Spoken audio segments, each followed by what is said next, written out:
Greetings world. We are anonymous. Des semaines plus tard, durant l'été 1947, probablement le plus célèbre incident parlant d'un objet volant non identifié est signalé près de Roswell, dans le Nouveau-Mexique. Roswell est devenu la tête d'affiche du phénomène des ovnis, car il y a tous les ingrédients nécessaires. Une soucoupe qui s'écrase et aussi les corps des passagers. Une dissimulation du gouvernement, il y a eu de la désinformation de la part des autorités. Le rapport original de l'armée de l'air à l'époque disait qu'il s'agissait d'une soucoupe volante d'origine extraterrestre. Très rapidement ensuite, il a été démenti et la version officielle a dit qu'il s'agissait en fait d'un ballon-sonde qui s'était écrasé, qu'il n'y avait aucun occupant et qu'il n'y avait rien d'extraterrestre dans cet incident. D'autres témoins prétendent avoir vu de réels débris du vaisseau accidenté, des matériaux qui seraient inconnus de la science. L'observation d'Arnold et l'incident de Roswell ne sont jamais confirmés officiellement et restent tous deux très controversés. Chaque année, il y a en moyenne des milliers d'observations signalées, surtout dans le ciel, d'objets qui sont considérés de nature extraterrestre, de prétendus ovnis. Le NI est important, bien sûr. Il veut dire non identifié. Personnellement, j'ai vu une lumière brillante surgir à l'horizon et filer dans les nuages. Au sens strict du terme, c'était un ovni. Il y a un grand fossé entre un ovni et un vaisseau spatial extraterrestre.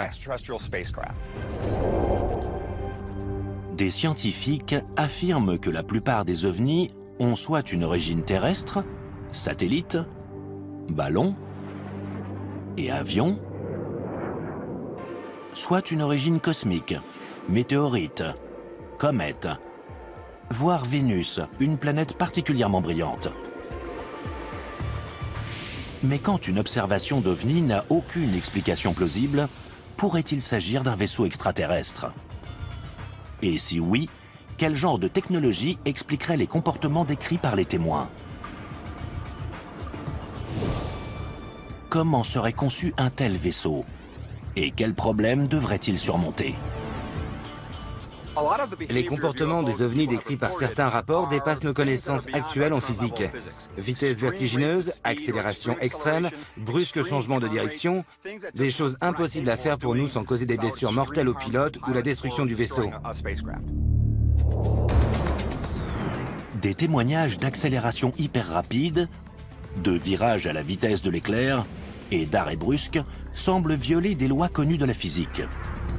Les extraterrestres auraient-ils trouvé un moyen de contourner ces lois? Nous devons considérer ici le principe d'inertie. Ce principe, tout d'abord énoncé par Isaac Newton, dit que tout objet immobile ou en mouvement rectiligne uniforme garde son état tant qu'il est soumis à des forces qui se compensent. Alors, pour générer ce genre de changement d'inertie impensable, il faudrait soumettre un objet à une force colossale. Suivant cette logique, un pilote de chasse avoisinant la vitesse de la lumière et essayant de virer à 90 degrés à cette même vitesse encaisserait une force équivalente à 300 G. Le maximum qu'un pilote humain vêtu d'une combinaison pressurisée peut encaisser sans s'évanouir est de 10 G environ. Si sa physiologie était vaguement semblable à celle des humains, un pilote extraterrestre encaissant 300 G périrait sur le champ.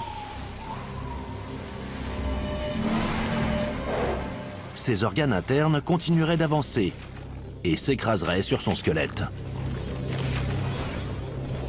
S'ils étaient nos semblables, ils s'injecteraient sans doute un fluide à effet corporel interne afin de régler le problème des organes se déplaçant dans le corps.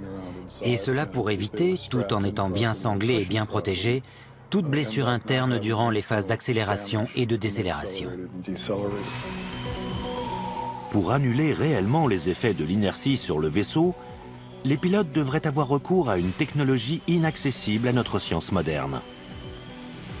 Afin d'annuler les effets d'un virage à 300 G et de ne pas être broyé par la force intense, il faudrait disposer d'une sorte de technologie ou d'appareil capable d'annuler les effets de l'inertie.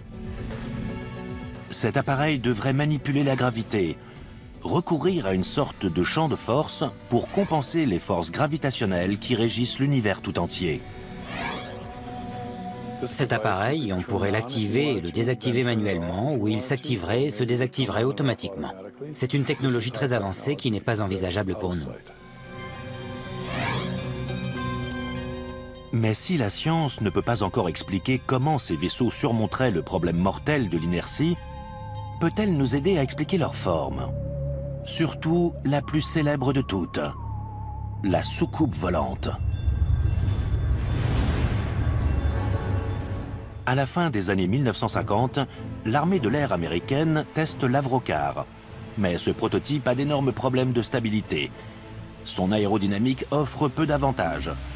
Et il prouve qu'un vaisseau en forme de soucoupe ne peut pas atteindre de grandes vitesses dans l'atmosphère de la Terre.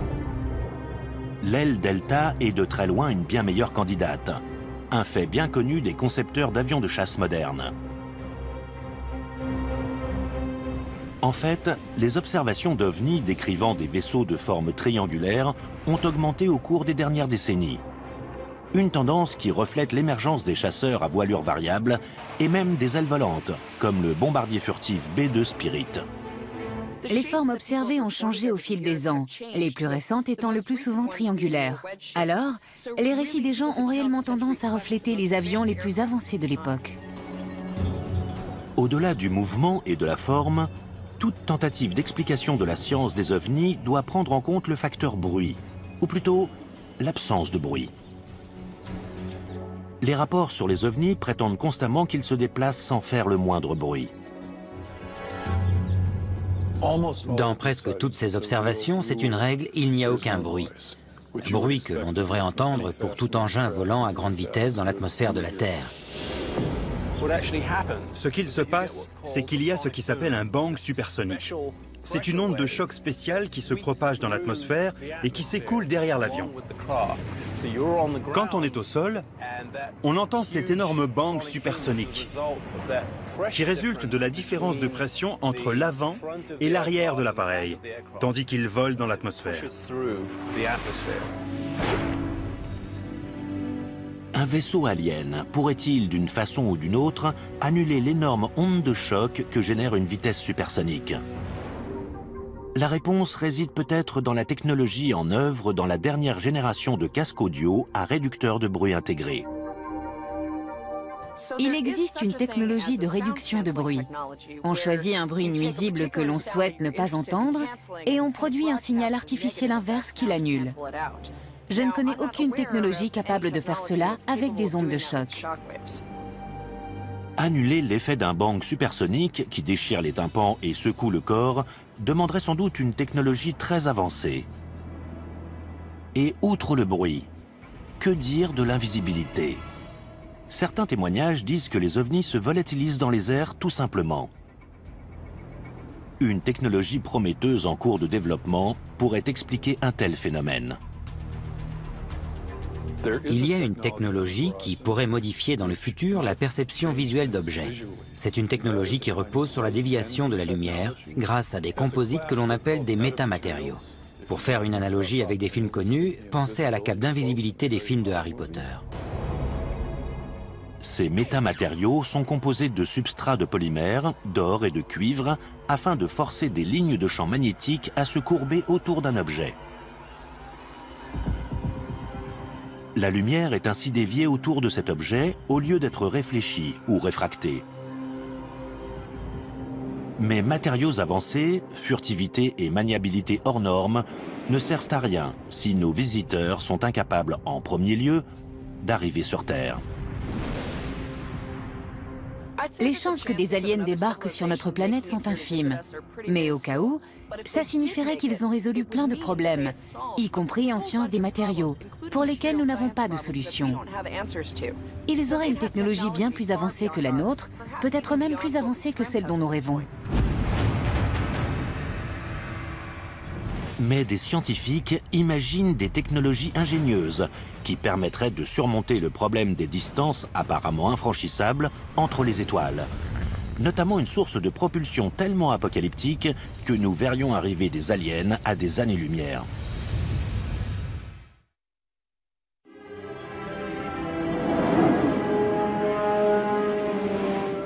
Depuis des décennies, d'innombrables observations d'OVNI sont signalées dans les villes et les pays du monde entier.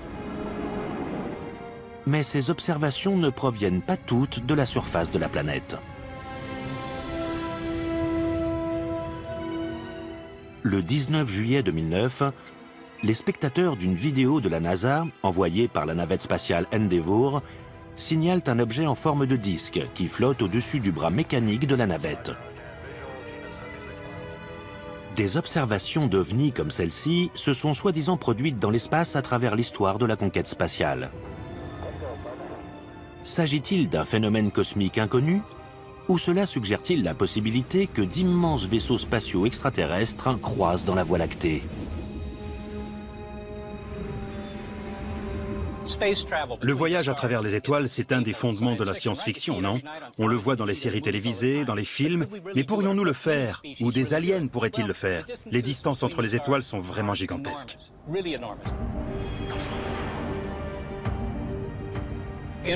La physique n'interdit pas le voyage interstellaire. On ne peut pas l'écarter et dire que c'est absolument impossible. C'est juste que c'est très, très difficile. Parcourir la distance séparant la Terre et Alpha Centauri, notre étoile voisine la plus proche à près de 4,5 années-lumière, n'est pas à la portée de nos fusées les plus puissantes. Si des aliens d'un lointain système stellaire arrivaient sur Terre, nous pouvons exclure le fait qu'ils voyageraient dans des fusées chimiques. Malgré l'impressionnante colonne de feu et de fumée que l'on voit au décollage d'Apollo, ces fusées-là ne vous emmènent pas bien loin dans le système solaire. Pour vous donner une idée de ce que représente une telle distance, notre sonde spatiale la plus éloignée de la Terre est Voyager 1, lancée en 1977. Elle vole depuis 37 ans à plus de 61 000 km/h et vient tout juste de quitter le système solaire. Si sa destination était Alpha Centauri, il lui faudrait 56 000 ans pour atteindre le système stellaire le plus proche.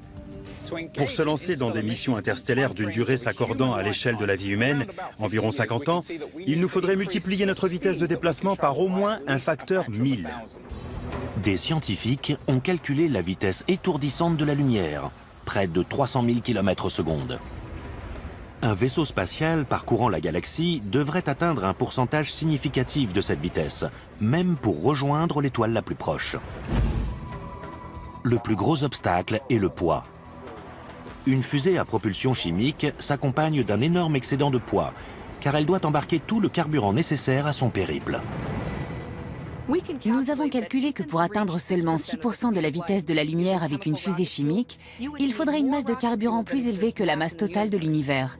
Nous savons donc qu'il est absolument impossible d'atteindre une autre étoile avec une fusée chimique.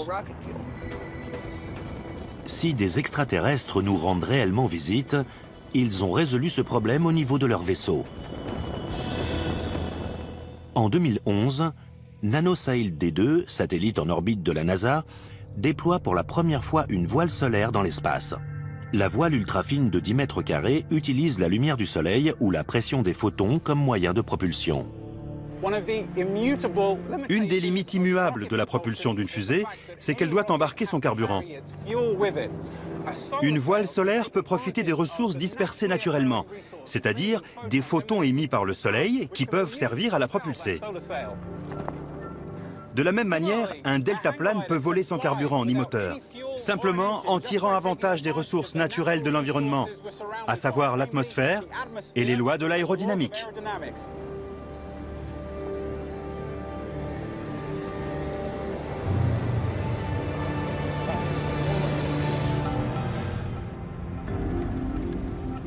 Pour atteindre des vitesses suffisantes permettant de remorquer un vaisseau abritant des formes de vie, la voile devrait être immense, des centaines de kilomètres de diamètre.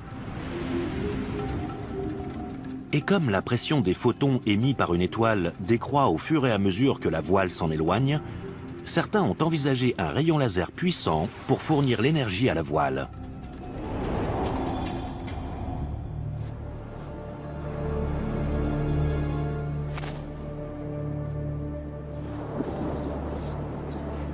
Hélas, ce deltaplane, comme tous les deltaplanes, doit à un moment ou un autre se poser. Mais une voile solaire propulsée par l'énergie d'un rayon laser pourrait certainement voyager dans les étoiles. Vitesse maximale d'une voile solaire, environ 10% de la vitesse de la lumière. Durée du voyage de la Terre à Alpha Centauri au moyen de photons générés par laser, environ 45 ans. Actuellement, la NASA et d'autres agences spatiales prévoient de lancer davantage de voiles solaires. Mais il existe d'autres moyens de propulsion plus puissants dans l'univers. Dans les années 60, une méthode de propulsion a été étudiée. Un vaisseau larguerait des charges explosives par l'arrière, et le souffle des explosions le ferait avancer. Le prototype s'appelait le projet Orion, et une série d'expériences avec des charges conventionnelles a été effectuée pour montrer que ça fonctionnerait. Le projet Orion, toutefois, était censé utiliser des charges nucléaires. Afin de simuler un système de propulsion du style Orion, Paul et Jim préparent une démonstration. Ils placent une petite charge explosive dans ce baril et nous allons l'envoyer à 15-20 mètres en l'air. Nous allons calculer l'énergie libérée par cette explosion et la comparer à celle d'une charge nucléaire qu'on trouverait sur un vaisseau Orion.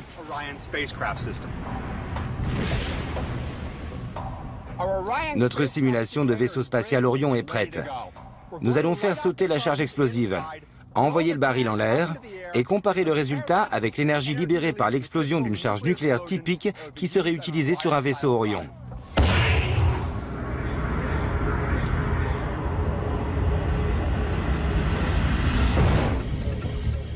Le vaisseau spatial Orion, étudié à Los Alamos à la fin des années 1950, propose la fission nucléaire comme moyen de propulsion. La fission se produit lorsque le noyau d'un atome se divise en plusieurs nucléides, ce qui se traduit par l'émission de neutrons et le dégagement d'une énorme quantité d'énergie sous forme de rayons gamma.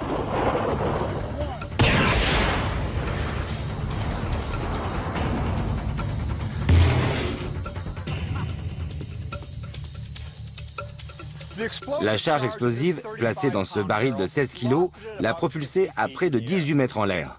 Une petite charge nucléaire semblable à celle d'Hiroshima libérerait environ 27 millions de fois plus d'énergie. C'est clairement un moyen de propulsion pratique pour les voyages interplanétaires, voire interstellaires.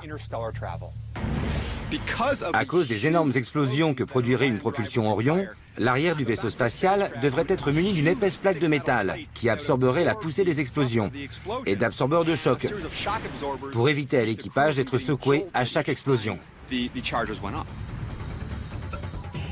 Vitesse maximale d'un vaisseau spatial propulsé par fission nucléaire, environ 5% de la vitesse de la lumière. Durée du voyage entre la Terre et Alpha Centauri, environ 90 ans.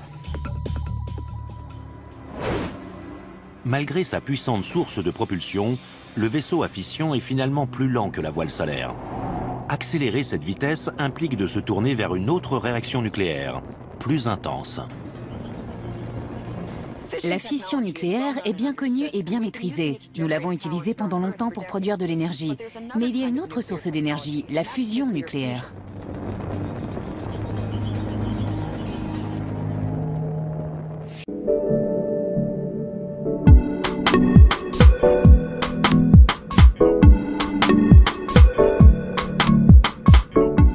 La fusion est la source d'énergie du Soleil. Dans le cœur du Soleil, les températures sont si élevées et les atomes se déplacent si vite qu'ils se percutent les uns les autres, créant de nouveaux éléments et libérant de l'énergie. Opposée de la fission, la fusion se produit lorsque deux noyaux fusionnent pour former un noyau unique, plus lourd. Il en résulte une énorme libération d'énergie. Un vaisseau spatial propulsé par fusion nucléaire est étudié dans les années 1970. C'est le projet Daedalus. Sa mission est d'atteindre l'étoile de Barnard, distante de 5,9 années-lumière. Au lieu de bombes nucléaires, le vaisseau a son système de propulsion par fusion à bord, dans une chambre de confinement. Le carburant d'un vaisseau de classe Daedalus consistait en des pastilles de mélange deutérium et d'hélium-3. Elles auraient été portées à fusion par ce que nous appelons des faisceaux d'électrons. Ce sont des électrons à très haut niveau d'énergie qui auraient percuté les pastilles de deutérium-hélium-3, entraînant leur fusion et le dégagement d'une énorme quantité d'énergie. Le concept de Daedalus exigeait de tirer 250 pastilles par seconde pendant plus de 2 ans. Le vaisseau spatial aurait pesé 55 000 tonnes, le carburant représentant l'essentiel du poids. L'excédent de poids d'un tel vaisseau serait élevé.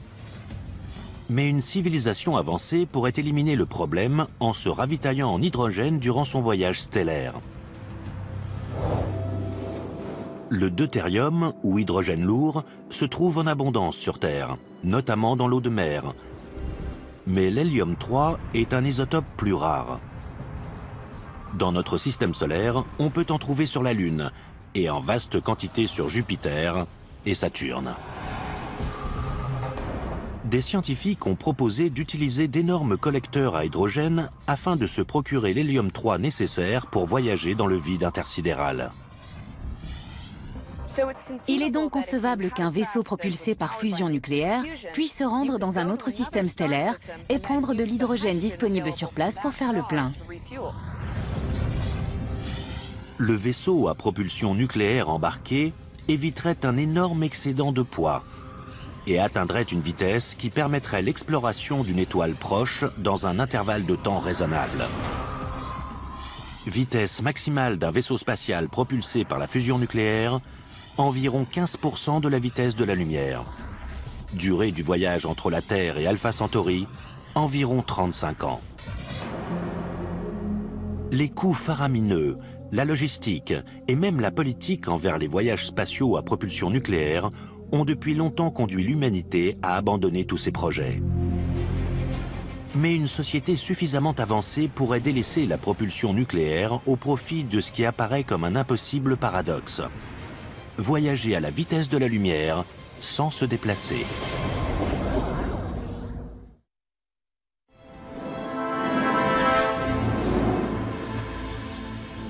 Les ovnis peuvent-ils atteindre les vitesses vertigineuses requises pour les voyages interstellaires?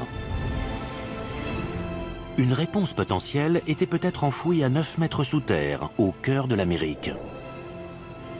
Au Tevatron, accélérateur de particules du Fermilab, aux abords de Chicago, dans l'Illinois.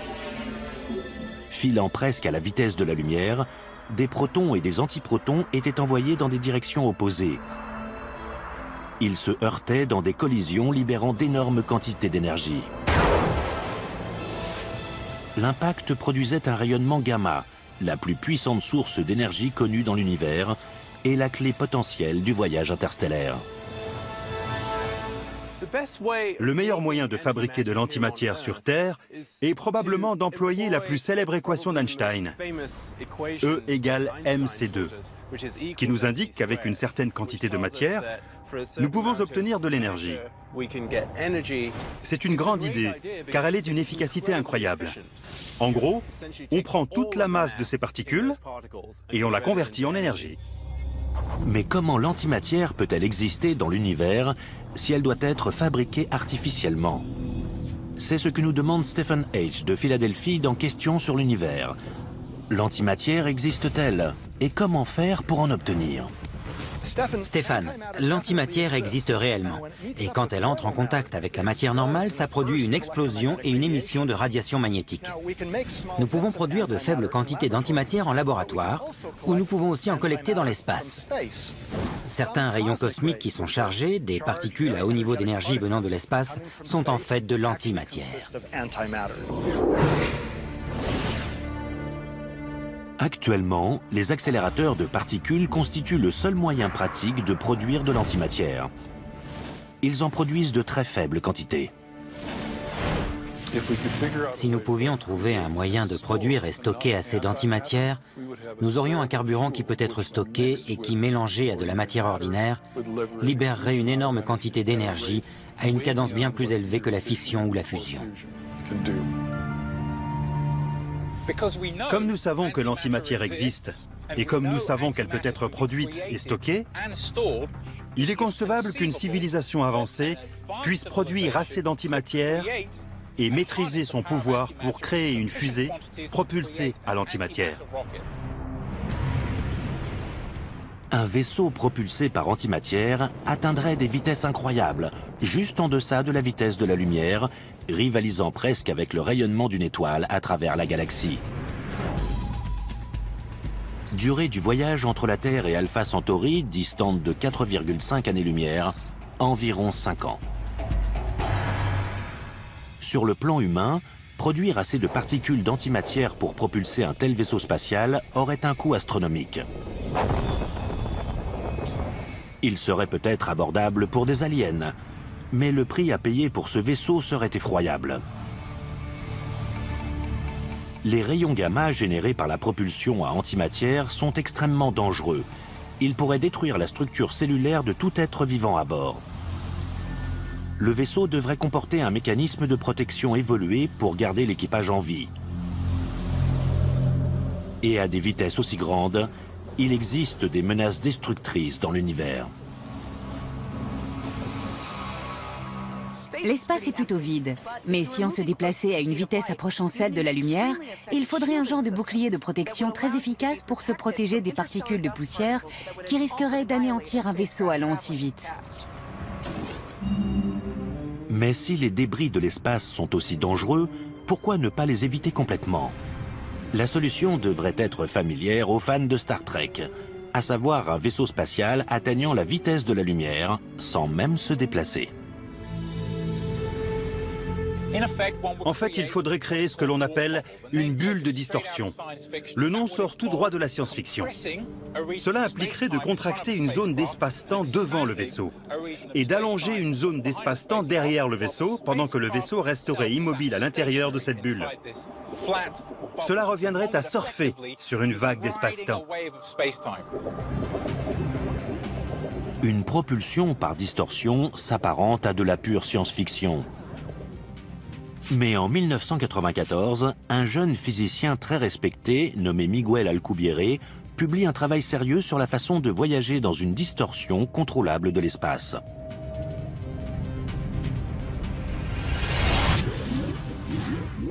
La solution du voyage dans une bulle de distorsion d'Alcubierre se heurte à de sérieux obstacles.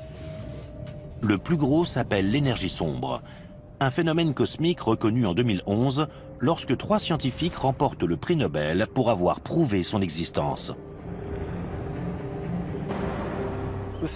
L'explication la plus simple proposée pour le phénomène de l'énergie sombre, c'est que l'univers a la propriété intrinsèque d'être en expansion. Nous pouvons le constater en regardant des parties de l'univers qui s'éloignent et voir que l'énergie sombre est responsable de l'accélération de cette expansion. Mais ce n'est pas une source d'énergie que l'on peut conserver, comme l'énergie solaire ou d'autres types d'énergie. Et donc, il n'est pas inconcevable. Il entre dans le domaine du possible qu'une civilisation avancée existant quelque part dans l'univers ait appris comment maîtriser l'énergie sombre pour créer une forme insolite de propulsion. Un autre obstacle empêche la propulsion par distorsion.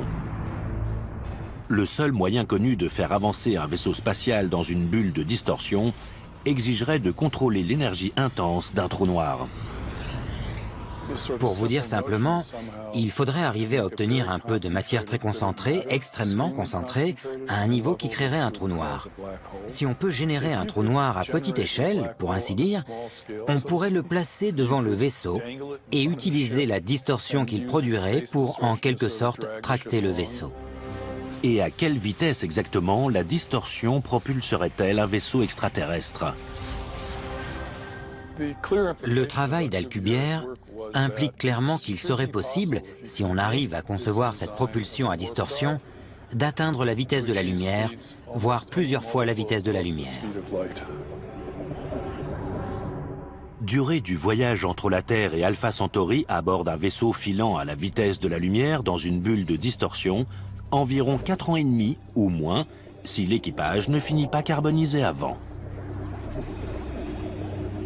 Un problème avec la propulsion d'Alcubierre, c'est que dans la bulle de distorsion, les températures seraient plus élevées qu'au cœur du Soleil.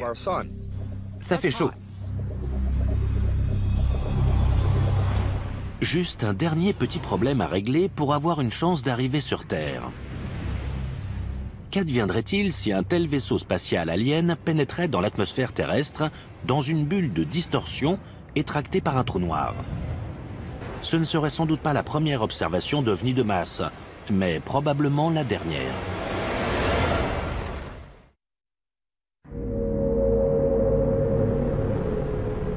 « 13 mars 1997. Des milliers de personnes voient un phénomène optique qui dérive dans le ciel d'Arizona. Des rapports qui signalent des lumières formant différents schémas géométriques à flux, ainsi que de nombreuses observations, au-dessus de Phoenix, d'un vaisseau de plus d'1 kilomètre de large, dont les lumières clignotent selon une séquence précise. Pour expliquer les événements de ce soir-là, les lumières dans le ciel de Phoenix étaient certainement des leurres thermiques, larguées par un avion de l'armée, associées à la propension humaine à imaginer une forme qui les relie. C'est l'explication la plus plausible des lumières de Phoenix. Beaucoup pensent que l'incident des lumières de Phoenix est la preuve tangible qu'un immense vaisseau extraterrestre est arrivé. Certains l'appellent même un vaisseau-mère. Le rôle d'un vaisseau-mère alien est fondamental dans les théories de visiteurs extraterrestres. C'est le seul moyen de parcourir les vastes distances de l'espace interstellaire.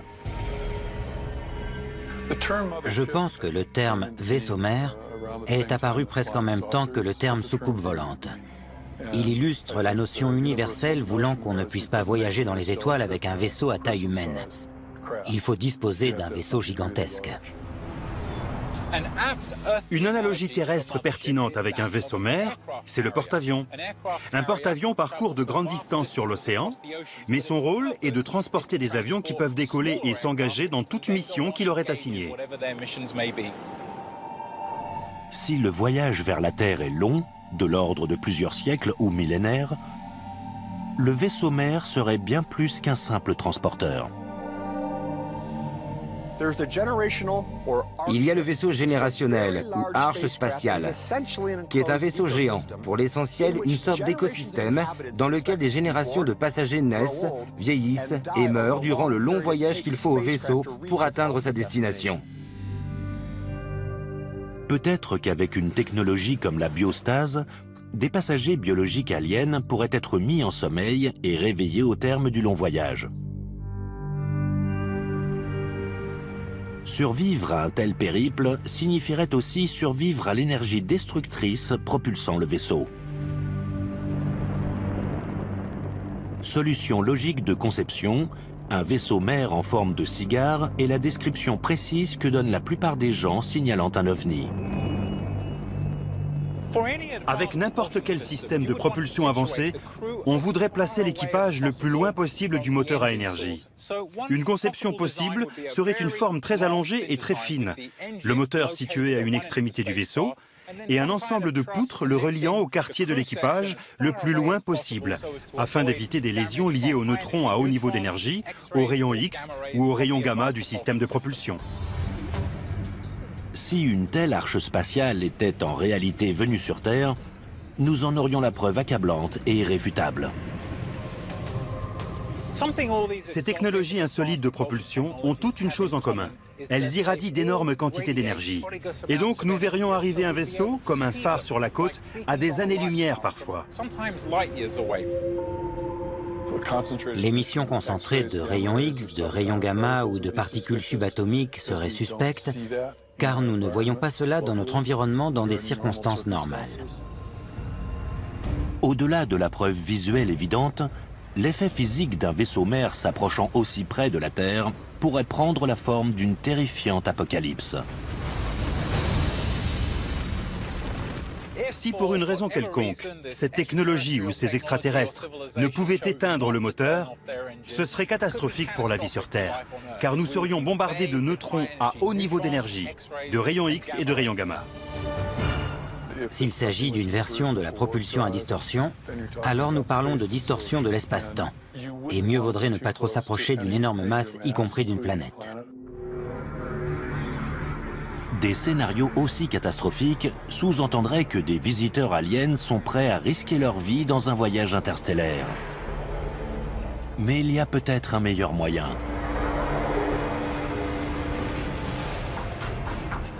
Ils pourraient rester chez eux et explorer l'espace à l'aide de machines pensantes.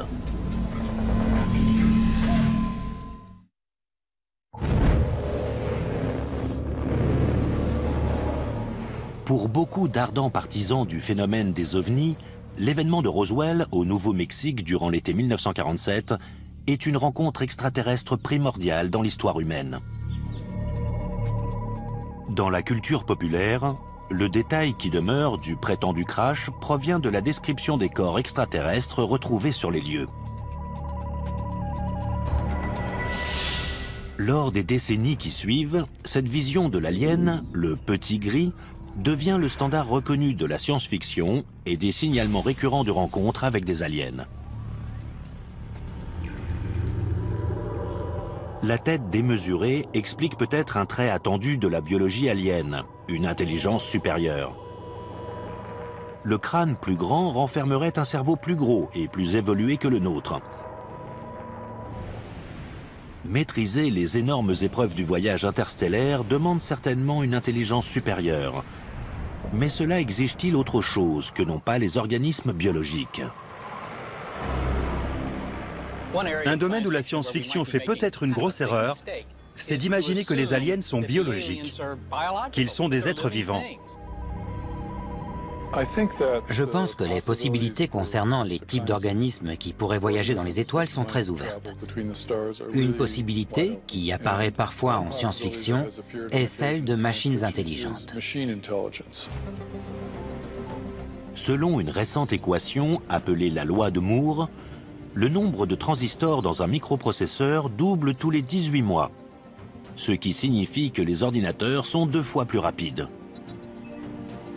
Cette tendance dure depuis plus d'un demi-siècle et devrait se poursuivre jusqu'en 2020 ou au-delà. L'explosion exponentielle de la vitesse d'exécution des ordinateurs ouvre la porte à un cliché de la science-fiction, l'intelligence artificielle. Alors si on invente une machine qui pense, 100 ans plus tard, cette machine n'est pas seulement plus intelligente que vous, elle est plus intelligente que tous les humains ayant vécu. Voilà la différence entre l'intelligence artificielle et l'intelligence naturelle. L'intelligence artificielle peut évoluer bien plus vite.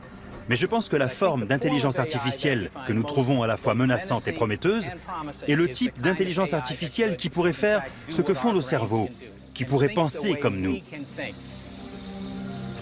Au centre d'intelligence artificielle de l'université de Stanford, un futur peuplé de machines réellement intelligentes se profile rapidement. Certains obstacles sont difficiles à surmonter au niveau de l'intelligence artificielle. Primo, nous ne savons pas vraiment comment amener les ordinateurs à apprendre aussi efficacement que les humains. Les ordinateurs actuels ne sont pas assez rapides pour simuler le processus d'apprentissage qui prend place dans le cerveau humain. Pour illustrer le premier stade de l'intelligence artificielle, des étudiants de Stanford ont conçu un robot combattant, robot qui essaie d'apprendre au fur et à mesure des combats. Maintenant, il essaie de se défendre par lui-même. Il réagit donc à vos mouvements. Selon la façon dont vous maniez votre épée, le robot va s'adapter à votre geste et à votre comportement. Quelle est l'importance de ce type de robot sur la voie de la véritable intelligence artificielle, Thorsten ?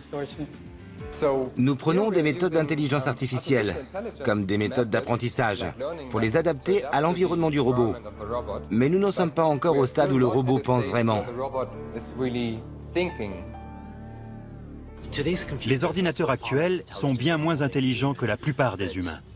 Mais dans le futur, je pense que les ordinateurs pourraient finalement égaler, voire surpasser l'intelligence humaine. Et si c'est le cas, imaginons que nous ayons tous un ordinateur dans notre portefeuille ou dans notre portable. À quel point cela changerait-il la civilisation? Et quelles choses fabuleuses pourrions-nous alors faire? En l'état actuel des choses sur Terre, le robot qui se défend tout seul est une analogie grossière avec le type de machine intelligente capable de piloter un vaisseau dans l'espace. Les immenses obstacles du voyage spatial, notamment l'échelle de temps et les dangers cosmiques, donnent cependant à penser qu'une génération de machines intelligentes établira le premier contact. Honnêtement, si voyager à travers les étoiles arrive vraiment, il semble raisonnable de ne pas envoyer de créatures biologiques. Elles sont fragiles, elles ont une durée de vie limitée. Comme la NASA envoie des sondes spatiales explorer le système solaire avant d'envoyer des humains, notre premier contact avec des aliens arrivera peut-être par une sonde. Créatures biologiques ou super IA. Notre vision d'un extraterrestre ne restera que spéculation jusqu'à ce que le premier contact se produise. Mais combien de temps allons-nous attendre? Et malgré l'existence de preuves tangibles, quelle est la probabilité de l'existence d'une autre civilisation intelligente? Certains pensent qu'il y a de grandes chances que l'univers bourdonne de vie. La galaxie existe depuis très longtemps. Le système solaire est là depuis bien longtemps aussi, mais la galaxie depuis plus longtemps. Et ces étoiles sont pour la plupart plus vieilles que notre Soleil ou notre système solaire. Alors il est possible que si d'autres civilisations existent, elles existent depuis plus longtemps que nous. Si elles existent depuis 100 000 ans, disons, il est fort possible qu'elles aient appris à communiquer à travers l'espace, voire à voyager dans les étoiles. Jusqu'à ce qu'un premier contact ait lieu, l'humanité va continuer à voir des ovnis dans le ciel.